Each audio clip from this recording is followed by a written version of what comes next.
மா. தம்பி நல்லா இருக்கியாப்பா? நான் நல்லா இருக்கேன். நீ நல்லா இருக்கியா? நான் நல்லா மா, இருக்கேன்ப்பா. கொஞ்சம் தள்ளி வச்சு பேசு, இப்படி கிட்ட வச்சு பேசாத. என்னது? அப்பதான் உன் ஃபேஸ் கிளியரா தெரியும் என்ன எனக்கு. சொல்லு? மா, இது போன் கால் இல்லம்மா, இது வீடியோ கால். காதுல வச்சு பேசணும்னு அவசியம் இல்ல. தள்ளி வச்சு பேசினாலே எனக்கு கேட்கும். சரி சரி சரி சரி ஓகேவா? இரு ஒரு நிமிஷம், பால் அடுப்புல வச்சுட்டேன். ஐயோ ஐயோ போச்சு, பால் பொங்கிருச்சே. ஓ சரி, அதை விடு. கரெக்டா சாப்பிடுறா, நல்லா தூங்கு, வெளியில அடிக்கடி சுத்தாத, உடம்ப மா, பாத்துடா. ஒரு இடத்துல இருந்து சரிப்பா, பேசுமா. சரி சரி. எங்கேயும் ஓடி ஓடி. ஐயோ அம்மாப்பா. மா, என்னம்மா ஆச்சு? ஓ மூட்டு வலி இருக்குல்லப்பா அம்மாவுக்கு. ஹாஸ்பிட்டல் ஏதாவது போனா ஆப்ரேஷன் அது இதுன்னு சொல்லிடுவாங்கப்பா, அதான் பயமா இருக்கு. அம்மா, எந்த வித ஆபரேஷனும் எந்த ஒரு பெயினும் இல்லாம ஒரே இன்ஜெக்ஷன்ல முட்டி வலியை சரி பண்ற ஒரு இடம் எனக்கு தெரியும். ஒரே ஊசியா?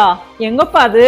அதுதான் நம்ம சென்னை நுங்கம்பாக்கம்ல லொகேட் ஆயிருக்க சென்னை பெயின் கிளினிக். இங்க எந்தவித ஆபரேஷன் ஆர் சர்ஜரி இல்லாம அட்வான்ஸ்டு லேசர் ட்ரீட்மெண்ட் மூலமா நம்ம ஷோல்டர் பெயின், பேக் பெயின், நீ பெயின் எல்லாத்தையும் சரி பண்ணிடுவாங்க. இனிமே சர்ஜரிஸ் நினைச்சு பயப்பட தேவையில்ல. ஒரே இன்ஜெக்ஷன்ல உங்களோட மூட்டு வலியை நம்ம சென்னை பெயின் கிளினிக் சரி பண்ணிடுவாங்க. ஜஸ்ட் 2 ஹவர்ஸ்ல நீங்க எந்தவித பெயினும் இல்லாம நிம்மதியா வீட்டுக்கு போலாம்.